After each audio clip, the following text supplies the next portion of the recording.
I think நான் வந்து wrong person to give the advice. But நான் ஒரே ஒரு விஷயம் சொல்ல விரும்புகிறேன். வெப் சீரிஸாக இருக்கட்டும், சினிமா இருக்கட்டும், it is a medium, it's a platform. So உங்களுக்கு வர்ற சான்ஸ் வந்து நீங்கள் விட்டு கொடுக்காதீங்க. Who knows, it might be your step to success. Fantastic. we come to good wife now.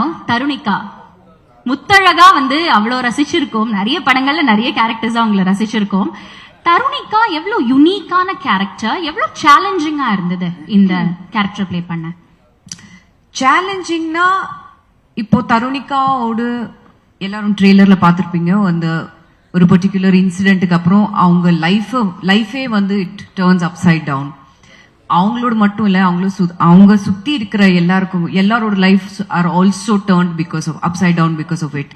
So இதெல்லாம் மீறி அவங்க எப்படி மறுபடியும் இன்னொரு சான்ஸ் கிடைக்கும் போது when she says எனக்கு மறுபடியும் வேலை வேணும், பிகாஸ் ஒரு சில காரணத்துக்காக அந்த she was already practicing. அப்போ ஃபேமிலிக்காக அந்த அவங்க கரியரை விட்டு மறுபடியும் அந்த கரியர்ல வரும்போது ஸ்டார்ட் ஃப்ரம் ஸ்கிராச்னு சொல்லுவாங்க இல்லையா. ஸோ அதே அந்த ஸ்டார்ட் ஃப்ரம் ஸ்கிராச் இருக்கும்போது பர்சனல் லைஃபா இருக்கட்டும், ப்ரொஃபஷனல் லைஃபா இருக்கட்டும், எப்படி எல்லாமே ஒன்னா பேலன்ஸ் பண்ணி ஹவு வெதர் அவங்க சக்சீட் பண்ணுவாங்களா இல்லையா, அது எல்லாமே challenges what Tarunika faces on a daily basis. And I think அது எல்லாமே everybody faces that on a daily basis சொல்லலாம்.